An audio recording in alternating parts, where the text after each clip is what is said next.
What's up, ladies and gentlemen? I am back here for another movie review, and I have had to call danger, because, to be honest, I was not even going to review this movie. And then you know me, if you've been a fan of the channel, I always try to find something positive to say about a movie. And this one, I was stuck. I seen it 2 weeks ago, and it finally hit my desk. And I was like, all right, I got to put something out. Buddy hit me up, said, let's do something. I said, no. He said, yes. I said, okay, fine. Here we are. So I had to call for backup. My boy Chris from Three Black Geeks is with me. His information is going to be in the description. If you don't know his outlet, you can check him out.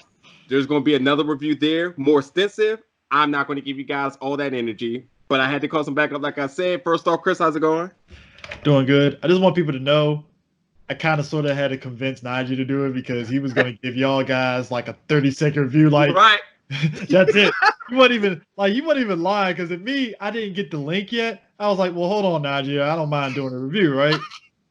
And Nigel, as soon as he said that, I was like, oh, God, please don't let this movie be bad. And I watched it, and I'll say this much. I'm good.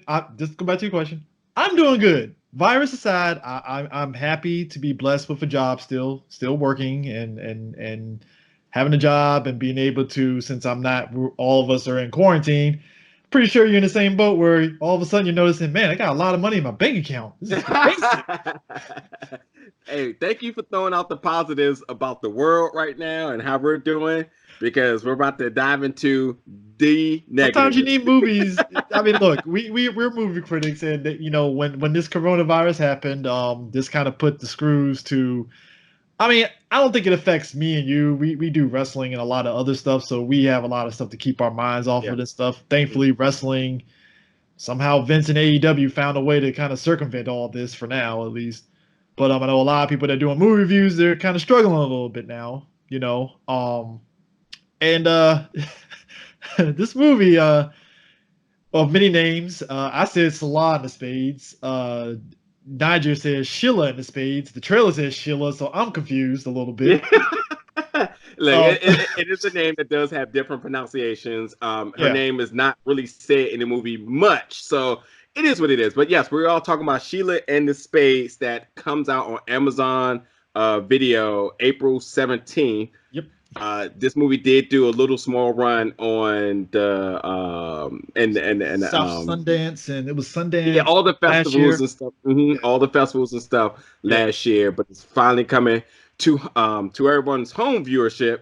April 17th. I don't think this was ever potentially going to be in the theaters, but it was never gonna. It was never. I personally feel this was. I don't know if this is going to be a movie that was ever going to hit theaters. Personally. No.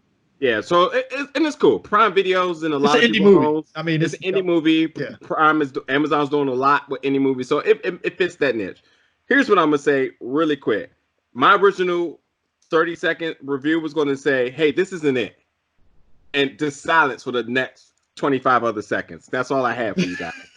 but after talking and after doing a review on his channel, I do realize that there's a couple of positives that I need to throw out there really quick. The cast they did a phenomenal job. A lot of the people, there are some recognizable faces that you see. There are some people that you have not seen. There's some people that have grown up. Nonetheless, this is a young nucleus. And for the cards that they were handled, that is not a pun because of the name, but the cards that they're given in this movie, I feel like the cast did a phenomenal job with the roles, the limitation, and all the overhead of issues that I had with this movie. So I will say that this cast did a good job for what they were able to do. But nonetheless, just in case any of you guys have no clue what this movie is about, so it's about 5 factions who run an underground life at a boarding school. Yeah, and the main character is just trying to figure out her way. That's just I mean, that's what it is. It's a pretty cut and dry story. It's like I said on our channel. It's the type of teenage movie that we had, whether it's in the 80s or 90s and even the early 2000s and stuff. It's just told from the Generation Z perspective and stuff. And I said the movie wasn't for us. I guess I could further say it's less that it wasn't for us. It's more along the lines of I was a teenager, so there were certain things in the movie on a basic level I understood. right? The whole thing of her character, at least, the pressure of wanting to do better. Now, granted, thankfully, my parents weren't like her mom, where her mom was a straight asshole in this movie. But you understood the aspect of, hey, you want to do the best and you care about other people's perspective, because that's what happens when you're a teenager. You care about other people's viewpoints instead of you growing up realizing who the fuck cares. Yeah. So on that level, I was fine with it. It's just everything else is like, and it's really the pacing and writing that just kills it. 2 hours. Movie should not be 2 hours. And again, I'll just say this: I really truly love the slate of original content that Amazon has been putting on. I also like what this Amazon has been endorsing, things they are, that they're releasing on their platform. They have been flawless. In other words, I feel like the diversity in the things that's available on Prime Video has been really good, and I really have enjoyed about 98% of it. So there was the expectation of that this, since they're endorsing it, has to have something worth enjoying. And I truly, again, I watched this movie 2 weeks ago, and it just sat. I was like, I don't know what to do with this, because I didn't know what to do with the movie. It was 2 hours too long. It was a marathon that I didn't sign up for. It was dark. Dark, not by tone, but just by image. I have a 4K TV, HDR. The clarity is of the utmost, and it was just still dark. And again, the emphasis is that I feel like that this movie was not drawn to my age and my generation, which is fine. Fine. And I also feel like for the younger generation that they probably will enjoy this, but this is, again, probably their imagination of how they feel school is with their friends and cliques and stuff on steroids. This is just an imaginary vision. The parents gone overload. The parents and the board are oblivious to their stuff until the movie decides they want to involve them in it and stuff. And even then, it's just kind of like, whatever. And I'm like, what? Yeah, exactly. First of all, there was no repercussions of any parental guidance in this movie, which is automatically when adolescents are at viewership of this. Like, I can do so without repercussions. That's I know it's a boarding school, but come on, it's like, come on, you gotta give me something, a little bit of something. Yeah. But it is what it is. I'll say it went too long. You felt it. The ending, I felt like the ending was wanting to tell me that there was going to be another episode coming up, but clearly not. And also, I feel like that the idea, this and this, this image that they're trying to perceive to its viewers, it's good. On paper, it's good. I if I had to read the synopsis, not the official synopsis, but if somebody else put one together after seeing it and was trying to explain what this movie was about, and they created a synopsis out of that, like the direction that they were aiming for, I would be like, okay, that sounds intriguing. And it went for that for 30 minutes, and then it just went off the rails. For example, again, this is why it felt like a kid imagination gone. It's like, you're creating that perfect mosaic idea, and then next thing you know, it has horns on it, and then it has the Goku hair. Like, that's what happened here. It's like, I got it. You had something going, and then you just went way left field.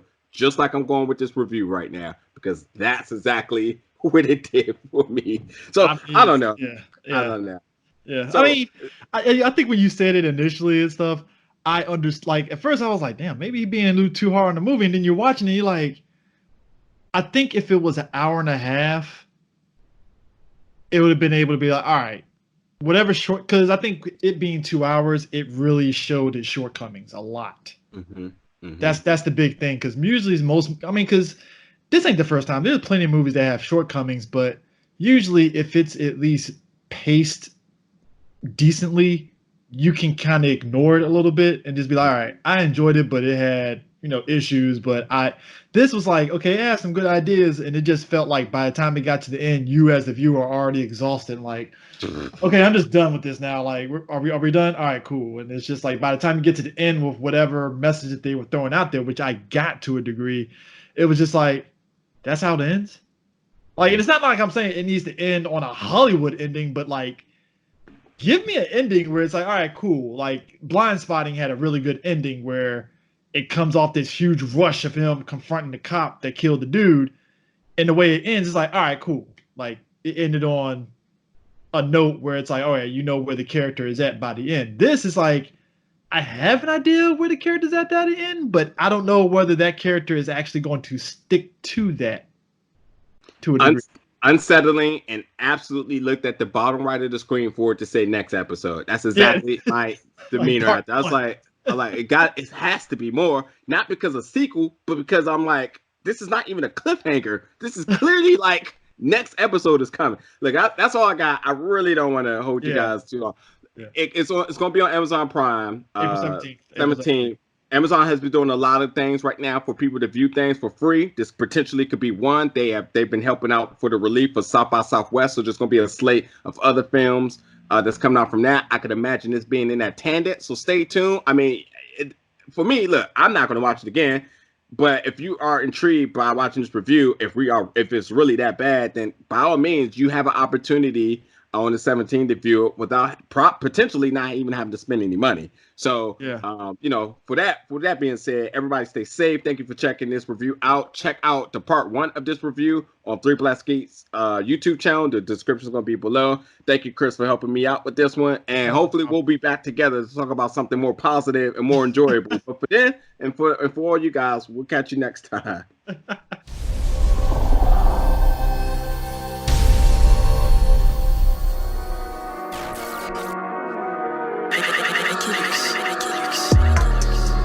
Big gold bell.